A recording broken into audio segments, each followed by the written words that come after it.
Dame Dash was one of the biggest CEOs in hip-hop history. Dame created Roc-A-Fella Records with Kareem Biggs Burke and hip-hop and global megastar Jay-Z in the 90s and took over hip-hop. Seems like with every major label, there's always creative differences and things fall apart.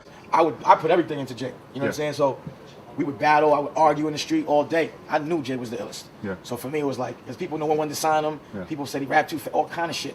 Yeah. So, you know, it was kind of genius for me to see that he was going to be the greatest rapper of all time. Yeah. You know what I mean? It takes a genius to recognize a genius, because I don't appear to be a genius at first sight. You know, I appear to be a crazy, drunk, party animal dude. You would never know what I was, you know what I mean?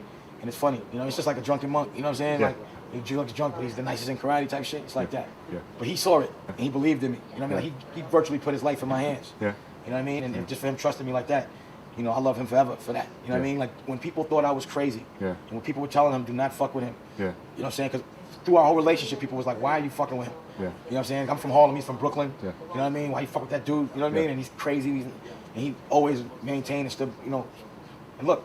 You know what I'm saying? And he was absolutely right. So that makes him a genius. Whatever we don't agree on, you know, we can always talk to each other, and we can always, whether I'm wrong or whether he's wrong or whatever, we can always see our way through it. It's never a problem that we can't see our way through it, and people just blew it up to be more than what it was. I mean, it's what we've been doing for forever. You know, we're two different people. You know what I'm saying? He's a loud guy, I'm a laid back guy. Like, you know what I'm saying? There's gonna be times where we're not on 100% on the same page, but we're friends, you know what I'm saying? We came in this thing, we built this from nothing.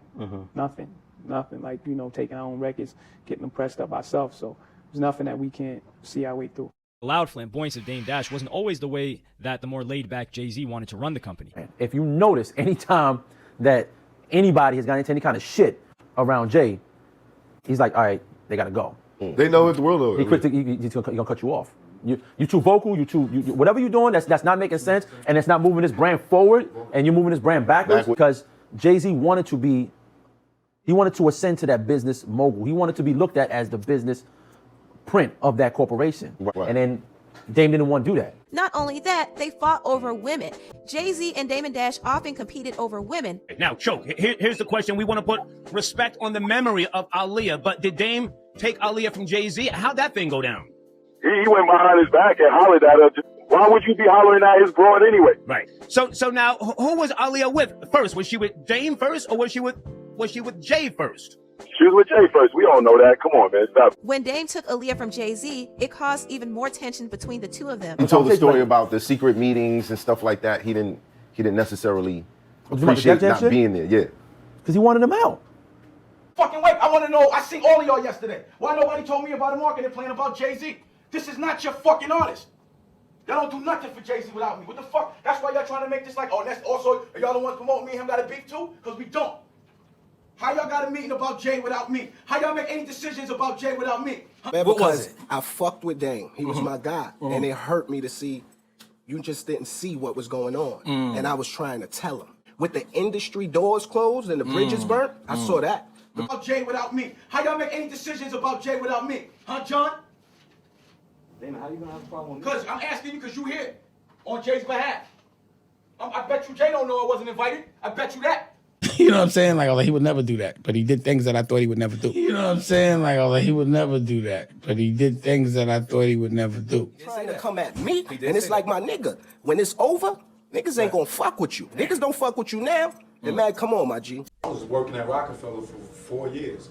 Jay-Z never came to the office once.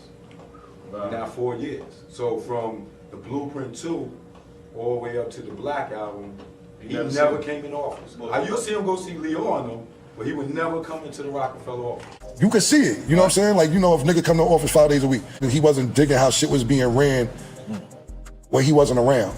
That's what I think. And, you know, because Jay, when I got there, Jay wouldn't come to office every day, you know what I'm saying? And I don't think he necessarily liked everything that was going on in the office, you know, whether it's decisions being made without him being talked to about it or anything like that, to where he probably was planning to do shit on his own before it came to light anyway. We're spending a lot of company money, going on a lot of trips and going into a lot of other business adventures and, you know, robbing Peter to pay Paul and taking money from out of here and trying to build other brands and stuff without consulting with his partners. And Watch your fucking mouth. Go back to your own fucking culture. You gotta have some respect when you You see, the thing is, you don't respect your environment. You don't even know nothing about what you're talking about. Trust me, everybody in this office is probably sick because you run the show. Because you're weak and you're not a leader. You're a coward. You can't bring nothing to the table for my culture, for hip hop. You don't know shit about it. You're fucking embarrassment. Randy Acker, clown. Nothing. I bet you everybody in this office is sick because they got to listen to you. Was closed and the bridges burnt. I saw that. Because you're talking to major power players. Remember, we was around. He flipped on Randy Acker. Randy Acker's here somewhere. Shout out Randy Acker. Shout out Randy Acker. He's my man. Let's make some noise for Randy Acker. You already know. Gotta keep Jewish people around. Gotta keep Jewish people around. Like, you know what I mean? Like, look at all the power players that was around. Leo, Kevin Louse, Steve Stout. Like, everybody, them people are the people that's making it happen. Steve Bartleson, like, they pushing the buttons. You know what I mean? Like, they making it happen. And you seen them flip on Steve Bottles as well. Seen everything, my G. Wow. I've been around, man. Something happened once upon a time with Dame Dash and Beyonce. Yes, no, choke? Yes. I mean, and that happened. Like, he kissed her or sexed her. Did he try to holler at her? Yeah. But that's the same thing that he did with Aaliyah. I mean, we all know there was a point at Roc-A-Fella where Dame was not allowed around Beyonce. Anybody that worked there at that time knew that Dame was not allowed around fucking Beyonce because he was a creep. Okay. Within 6 months, Jay-Z chose to take on the role of Def Jam president after the remaining 50% stake of Roc-A-Fella Records was sold to their parent company. To bring Jay along as president, like, talk about that process, because that's the thing about too. Like, that was a crazy time in hip hop, and obviously, you know, the hip hop community always still feel the ramifications of like the Roc-A-Fella breakup with Jay and Dave, and that's something that you was at the front line of in terms of having to manage that situation, right? Yeah, that was a. I think that it was probably pretty far down the road when I got involved. I think that their split up was inevitable at that point. But coming into the label and really sort of reading the tea leaves, I realized I needed help. And, you know, I got the advice from Mariah Carey. Mariah Carey, I asked her, I said, what should I do? Right? She said, hi, Jigga. 100%. That's what she said. She says, you know, there's only one person. I was like, who? She said, Jay-Z. And at that very moment, Jay walked into my office. Wow. I was like, wait a minute, they choreographed. That was too good. That was too good. You know, Mr. Carter, Mr. Gary. Oh my God, he was so on time, and it worked out. But that's the thing I think people get. Like, Jay took it seriously. Right. Like, he approached it like a job, which surprised a lot of people. Like, he came to work every single day, right? Every day he was in his office, every day meeting with artists, listening. Because I had heard from L.A. Reid that Jay was like, I'll take the job of president, but Damon and Biggs can't be down with Roc-A-Fella. And L.A. Reid was like, yo, and I thought John McNeely had said this shit. I was like, Jay could have never said that. And we went and he did me like public place, the whole shit, and told me this shit. And I was just like, fucking serious? Jay told you that? He said, yeah, I want to be looked at as a businessman, and as long as you're around, I can't be looked at as a businessman. Personally, the way he did me was dirty. The way he did Biggs was dirty. The way he did Roc-A-Fella was dirty. So he went, told L.A. Reid, I want Roc-A-Fella. I don't want Dame and Biggs down.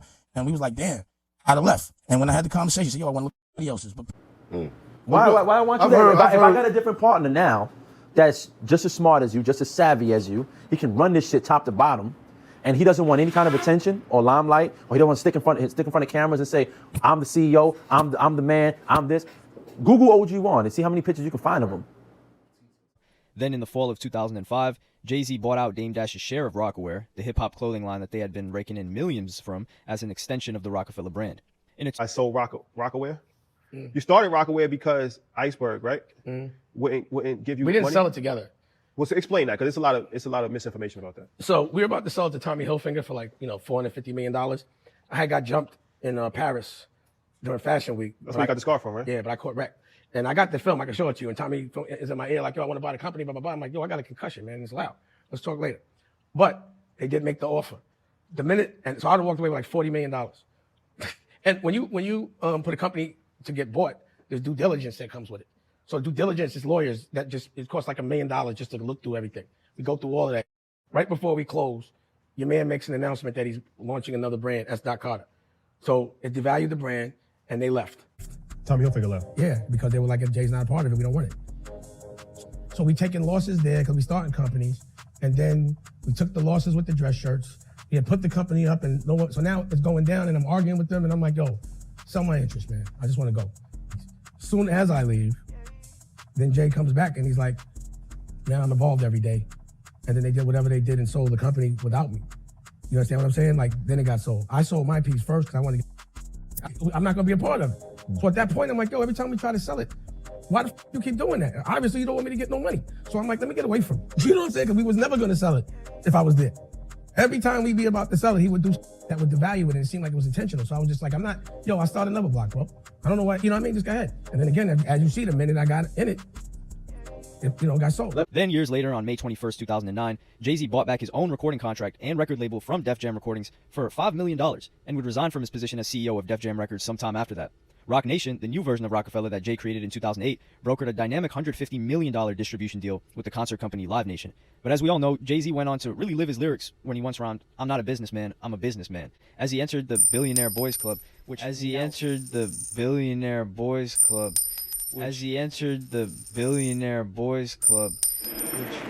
didn't change my course. It was like, we're gonna create our own company, you know? That's hip hop. And we created this company called Roc-A-Fella Records. Shout out to Dame. I know we don't see eye to eye, but I can never erase your accomplishments. And I appreciate you and I thank you for that. And shout out to Biggs, who's one of the most honorable people I've ever met. And we created something that will probably never be duplicated. And I appreciate you guys. We love you, Think about our journey.